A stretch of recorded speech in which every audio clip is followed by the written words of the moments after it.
Hello there. Second live stream today on my second channel, and this one is public so that you can see it. Now I decided that I have to do it like this. I have been trying to make this video many times before, and I always end up deleting everything. And also, I will be in among the trees in just a few seconds, and then there shouldn't be much wind noise. I'll try to move the camera a bit closer. So, I have been told not to talk about this. I have been, but most people seem to think that it's a good idea to share this, what I'm going to talk about now. And as I said, I've been trying to make a proper video about this on my main channel, but I always end up first editing and then deleting the whole video. So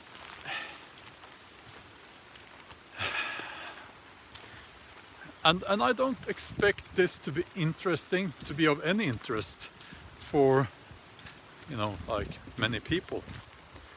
And what I'm going to say is not like very unique, nothing like that. But it's, if you are following my channel, this one, maybe the other one as well, it's very hard for me. Well, it's very hard to hide. Hi there, Mikael. Good to see you. It's very hard to hide. I'm always honest in my videos, and yeah, I can sense now that I'm kind of. Oh, here's a dog behind me.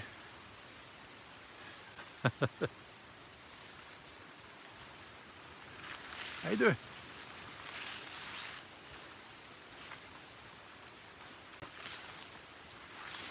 I can't remember when the hunting season is starting. I hope it hasn't started already. Okay. I'm going to talk about my childhood. I'm going to do that without complaining. I'm going to do it in a way so that maybe you can relate. And yeah, I think a lot of the life choices we make because of our childhood experiences.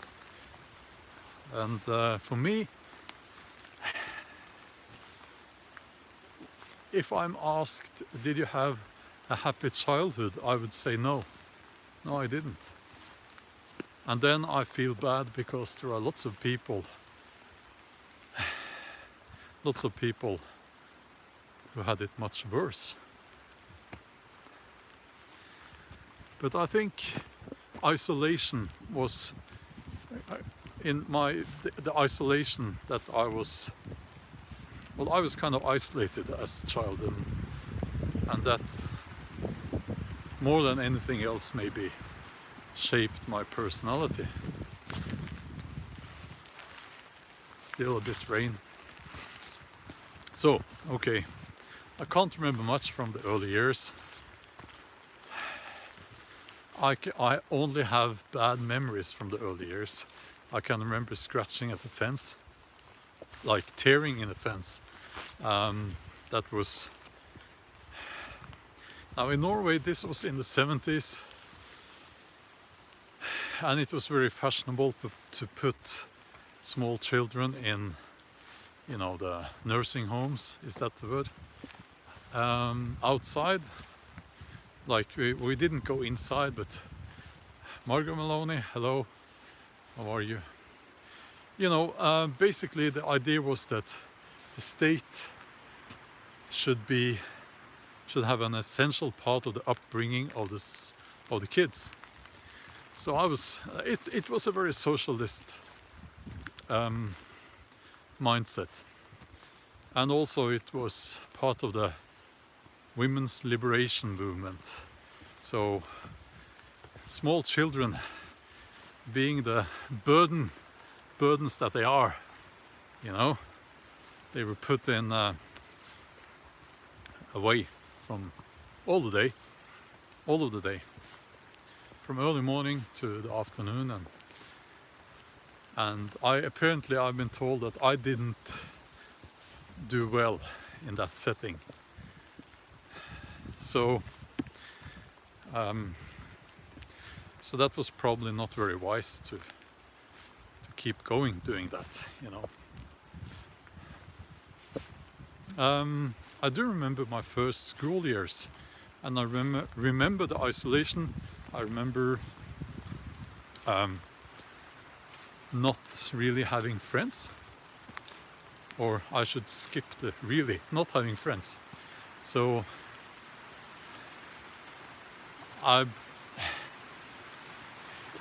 it was 9 years. 9 years, so from the age of 7, I was sometimes out with the other boys in, you know, in my class, but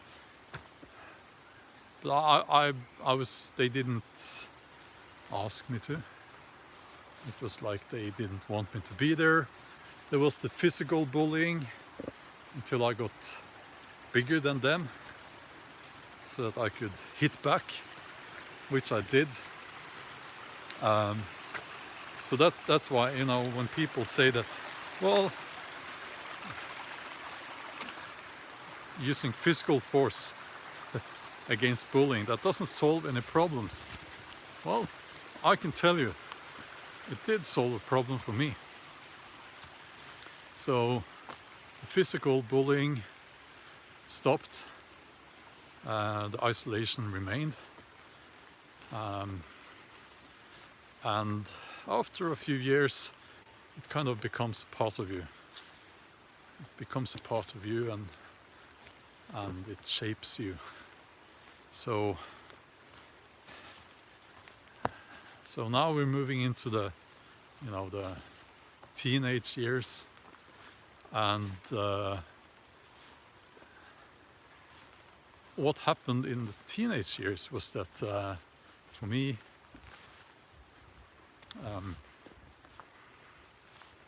the isolation kind of passed, because you know, girls. So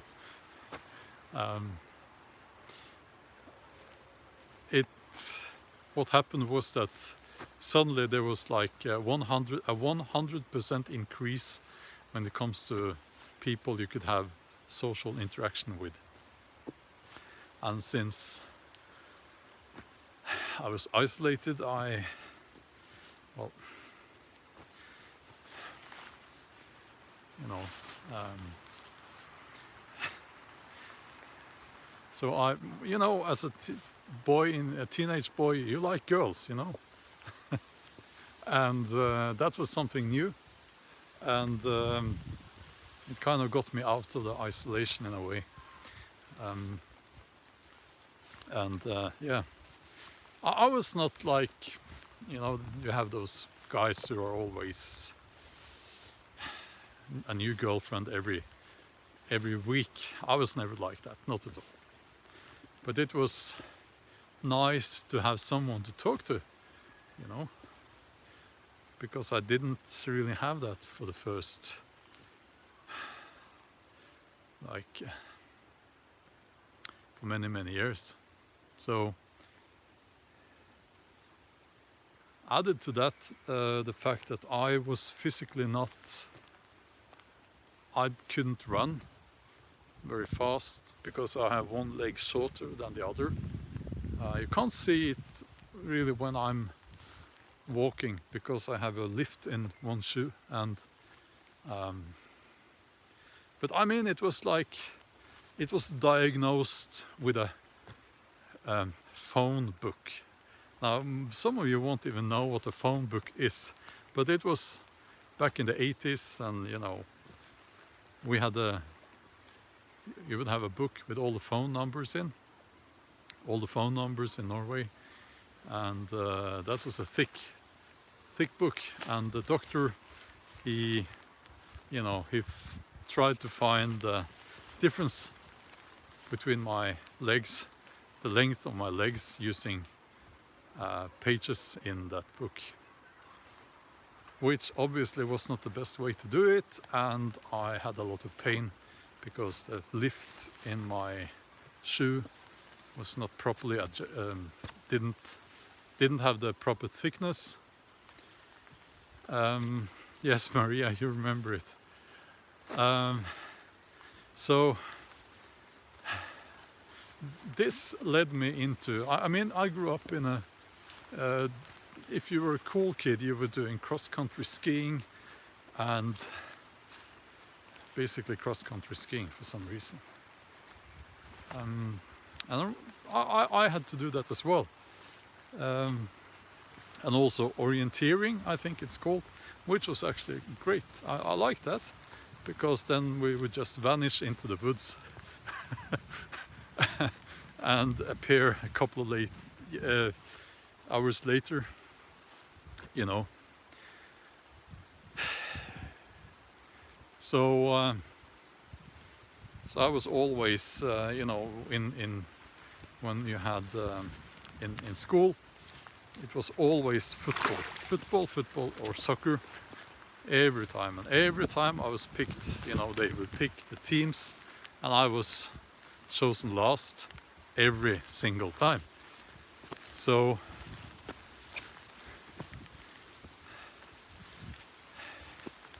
I mean, from a teacher's viewpoint, now that it's starting to rain again, I can't, I'll go this way, back this way, find shelter. It was, I mean, these teachers, they shouldn't have been teachers. And then I found out that I was stronger than the other kids. I started lifting weights, and I have been doing that ever since. So what I'm doing now is I'm holding my hand over the phone, and there is a shelter like 10 yards this way here. And I'll walk over to the shelter.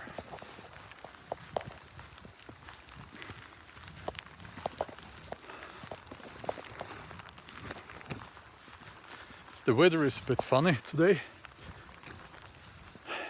It's okay, here we are. Oops.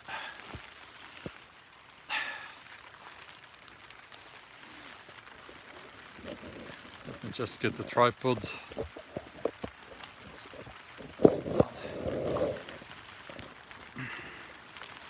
Okay.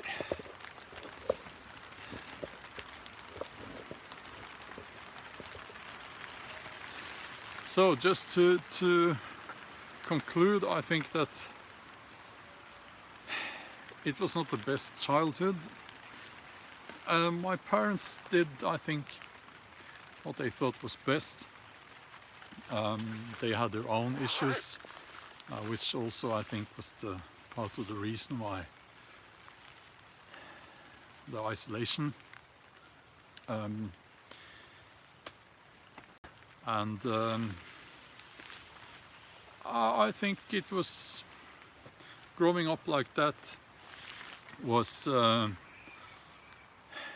I remember counting the hours, counting the days, counting years actually. I would write I had a little book and I would write down how many days are left, how long until I can quit school.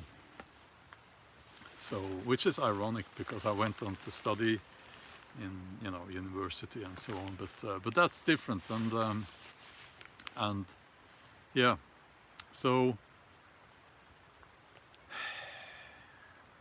I would like to say that it's wonderful to have this community here, and I haven't opened up about this before.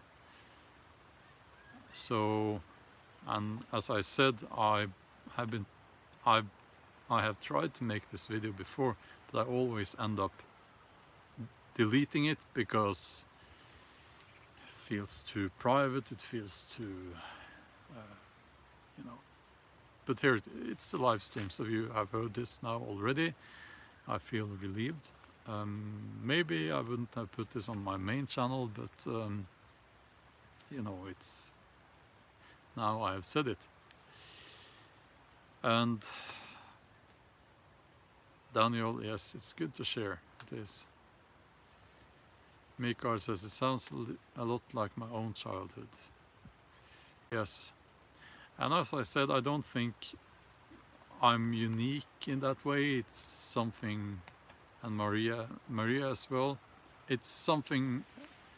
I think in every school class you'll find a kid or two with that kind of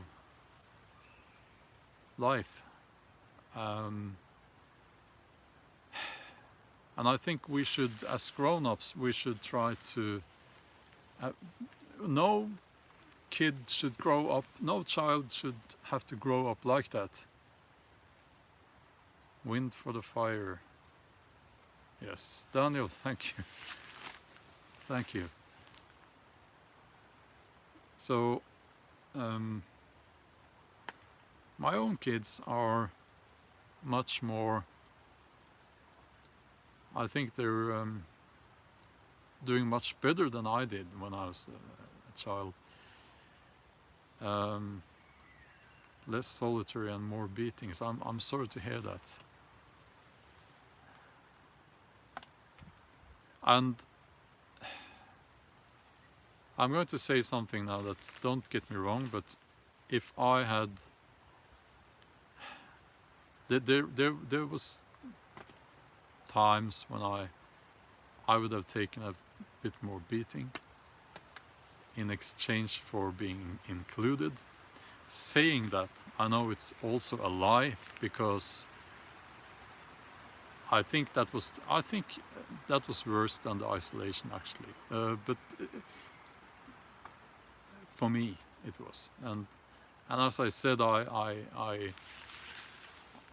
managed to stop that whole thing, and it was very violent, and I don't want to talk about it, but it was me doing the beating, and I can't say that I regret doing that, because that was the guy who he was a mean guy, he was a mean child, and I fought back, and I don't feel bad about that.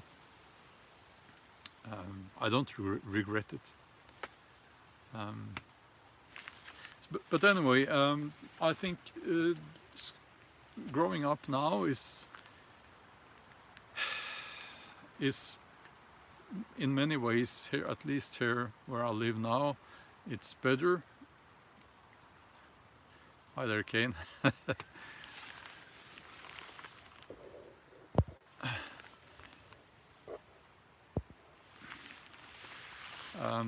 So, being a father, I can see that my kids are doing quite well. now I won't get into details, but they don't have these problems, and I think whenever there are any issue, the school seems to take things seriously, and so it's like I sometimes say that it wasn't like, not everything was better back in the old days. Some things are better now. Yes, Tyler, I think that's correct. But also it has affected me. It has affected me a lot. It's a gift in a way now, because it makes it. I think it's fuel for the fire when I'm writing. As a novelist, having, it's quite. Artists often have that kind of troubled upbringing, and you try to deal with this on a subconscious level, and there is a saying in Norwegian that art is made out of suffering. It's a bit, it's a bit cliche, but it's true. Okay, now let's see.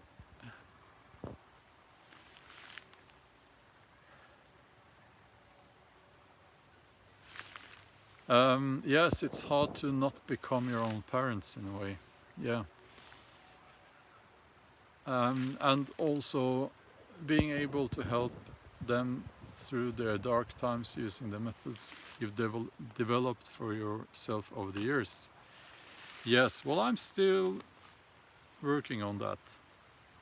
I'm still working on that, and as I have been talking, I've been making one of these one-take videos every day now for the last, I think, 3 days, and I've been talking about it's been part of a process for me, sharing this, how I have decided to get out of that insane work schedule, which was at least partly a coping mechanism.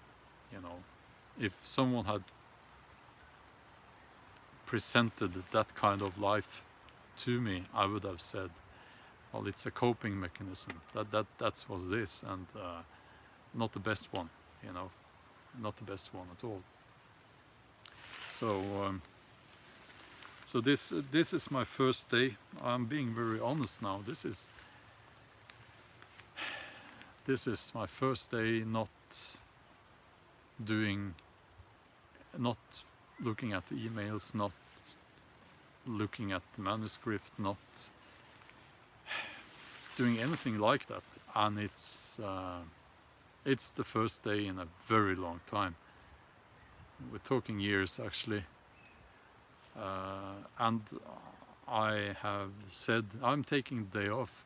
I have said so before, but it has been a lie, to be honest.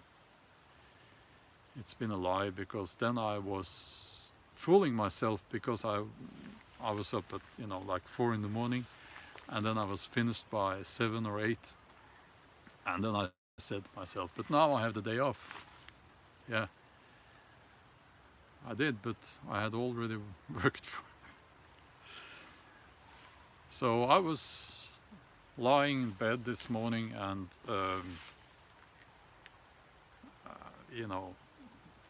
like, what now? What am I going to do now? And I think there's a bit of anxiety there as well. But I feel I just have to get through this, maybe that's why I'm doing this. Is the second video I'm doing today. I don't expect this video to be prioritized by YouTube, the YouTube algorithm and so on, but I don't care. I don't care at all. I don't care. This is just something I'm sharing with you guys, and I I'm, I have to take one day at a time. One day at a time. And I think the woods will be a large part of this. And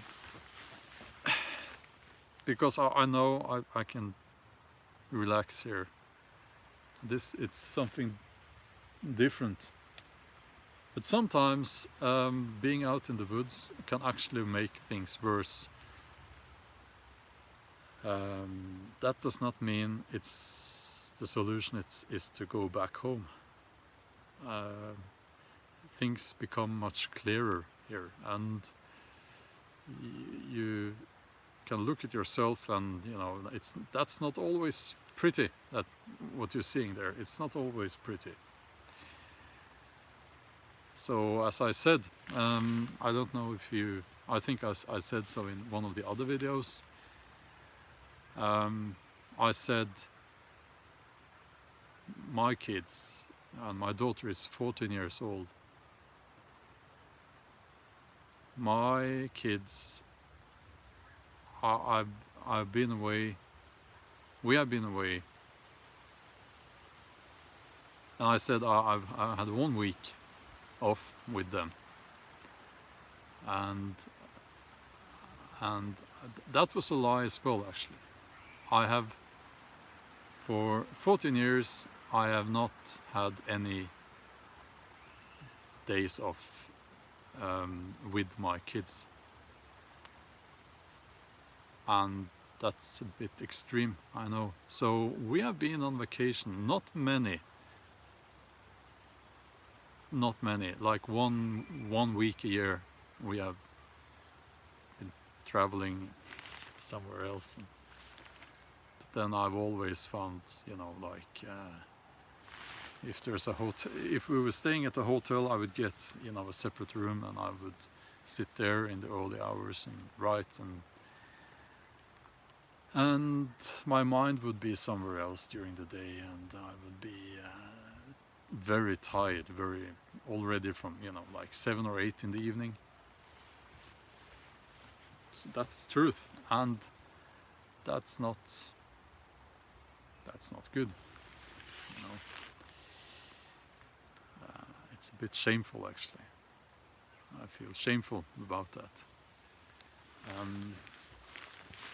And we seem to, what's the word, romanticize people who are obsessed with work.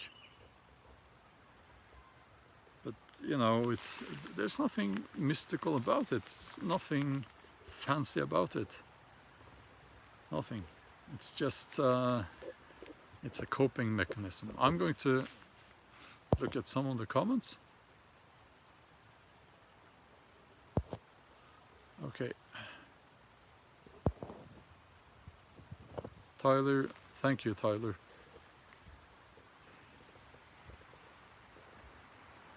And Maria, thank you. Okay, I'll just read quickly.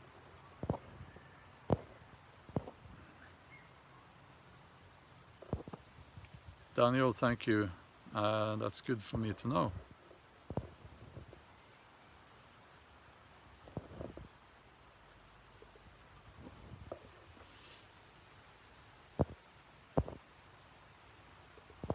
Well, peace and love to you as well, Daniel.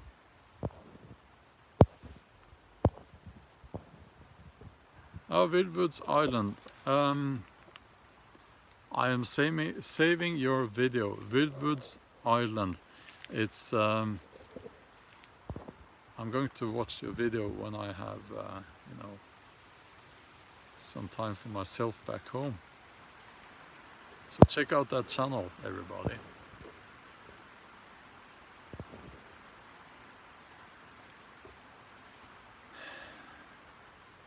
Well, Emil, thank you. From Australia. I love Australia. I've been to Australia and I have relatives in Australia. Distant relatives, I would say. And what I think about homeschooling, well, I'm not qualified to talk about that much because my kids are not homeschooled, and I think, as far as I know, the school system in Norway is quite good, at least up to, you know, like the 10th year. Wildwoods Island, well, you're welcome. I think the school system is quite good, and now I've been trying to look at I'm looking through their books, you know, and I think because I was asked about this the other day, well, yesterday actually, and it's very interesting. It's the question about, is there indoctrination in the school? I know there was when I was in school, and as I said at the beginning of this video, I think putting someone like me when I was a little kid in this preschool jail, it was not good to do that. It was not healthy. It was traumatizing. Well, thank you. And after that, I remember, you know, it was always in the drawings there would be, you know, this was before we had washing machines, and you would have a drawing, and it was always the father doing the dishes. Which is, I mean, doing the dishes is, why not? But it was like, I remember there was this kind of agenda. Is there an agenda now in school? I don't want to be naive and say not at all, but I haven't seen, not very much, I would say, not very much. The exception is when it comes to the climate. It's like what they're taught in school is that climate change is man-made. I think that's actually what they are taught in school, which is obviously not correct to say, because if it's 99% man-made, you can't say it's man-made. It's partly man-made then. So the language matters here, okay? So if we were more correct with our language, we would have less conflict, and it would be easier for people to agree on these issues. So if we can say that some part of the climate change is because of human activity, you know, it's very hard to, I think, to disagree with that. But when you say this climate change that we're seeing now, it is man-made, you know, that can't be correct. Grammatically, it is incorrect, because it's like at least some part. I think what we disagree about is that there is how much is a natural variation and how much is the human part there. But this video is not going to be about that. Homeschooling, I don't know. I don't know. I would not hesitate if I had the time and the school was bad, but I don't think it's bad here in Norway at the moment.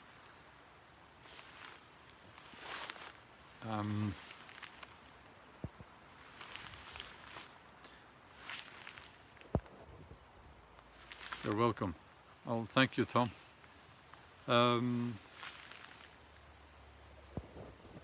Ian, Madarsh FPV writes that now 40 I yearn for nature, to live on the land. My soul tells me we need to simplify our lives.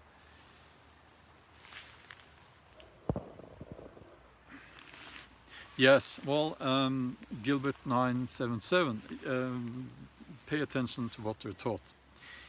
What we tend to do is we have always challenged our kids when it comes to opinions. Not like, you know, in a negative way, but I try to present the opposing view. Not saying that I oppose your view, but just to prepare them for. I think it's good for the mind to be presented with an opposing view. So one example is, you know, I think we can. I think it's quite obvious that someone like, well, hi there, Kane. I'm okay. Thank you. Yes, I was saying. Yeah, it's like the American president now is a good example, and in school now I think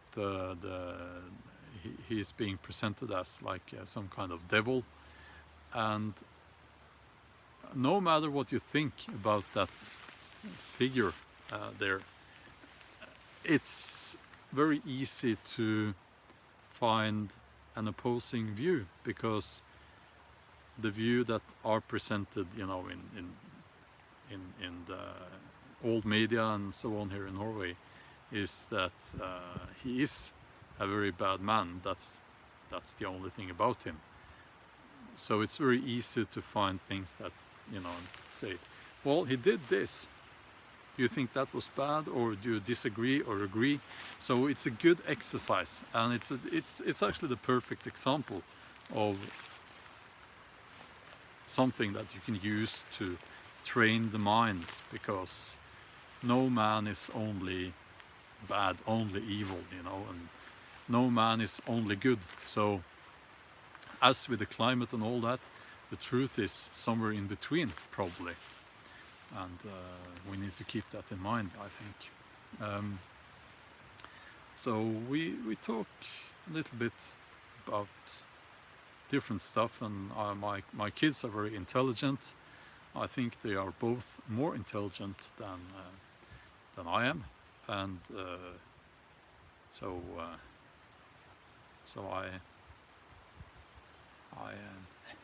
I don't expect to win all the discussions.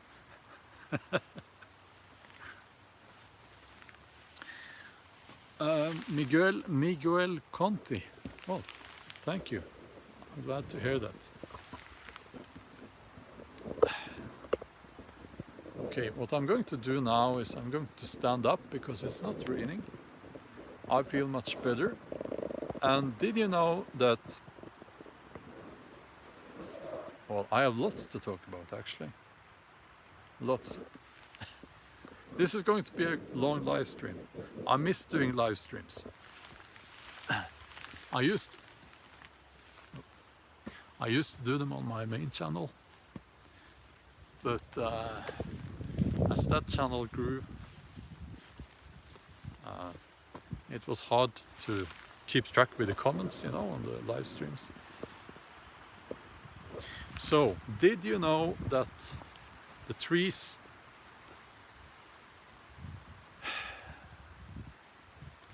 send out chemicals that makes you feel good? It's true. It's not like some new age thing. The trees do that, and I've read a few. What's my favorite tree? I think it's the ash tree, actually. It is. I love the ash tree, but I love all trees.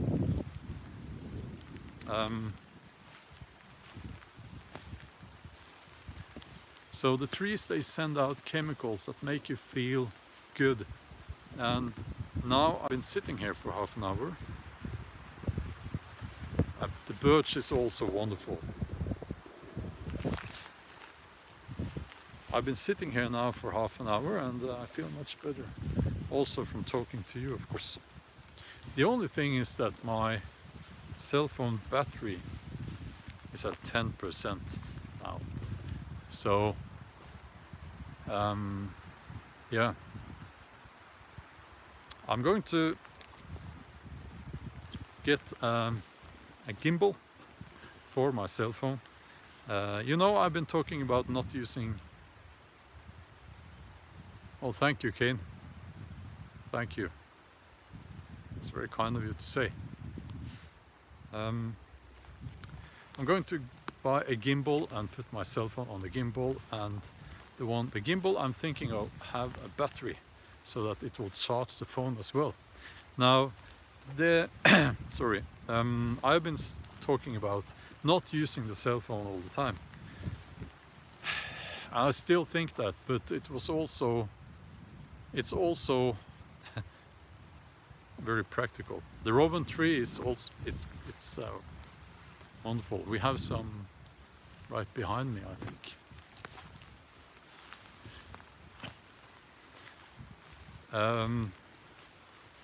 Because I can live stream directly and I don't have to do the editing.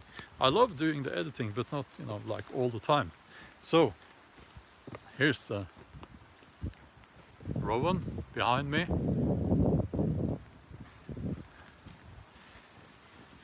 Yeah, yes, so I'll have to hurry now before the battery runs out.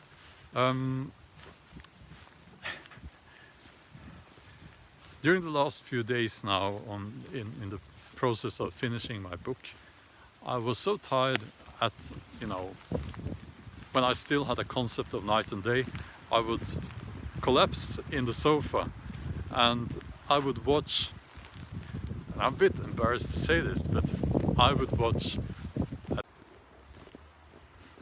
I don't know the connection, well, I think we're back. Yes. So I was inspired by that, actually. I was inspired by the female beauty bloggers. And they are very personal, but the concept, of course, not the beauty part, of course, but the daily thing. If that can be done, you know, I think it's something I'm thinking about a little bit. It's okay. Yeah. So what I was saying was that I've by accident found a TV show about some Norwegian female beauty bloggers, which I watched, and I was inspired by the concept, not the beauty part, obviously. Well, maybe that's something. Maybe I should go with that. No. But the main channel is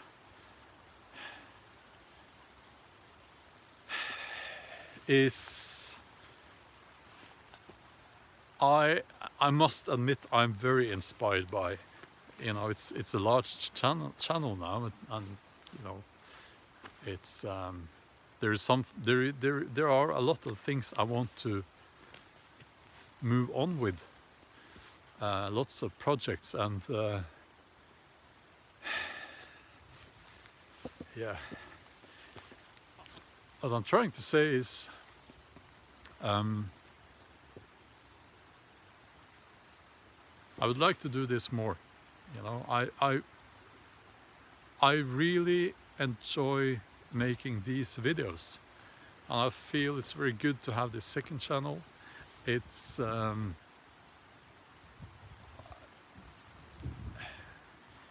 yeah,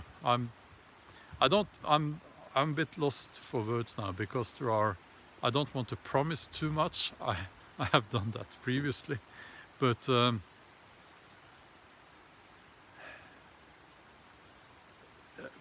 yeah, there are great things that will happen on the main channel, and hopefully on this channel as well. So some of those things I'm preparing now, and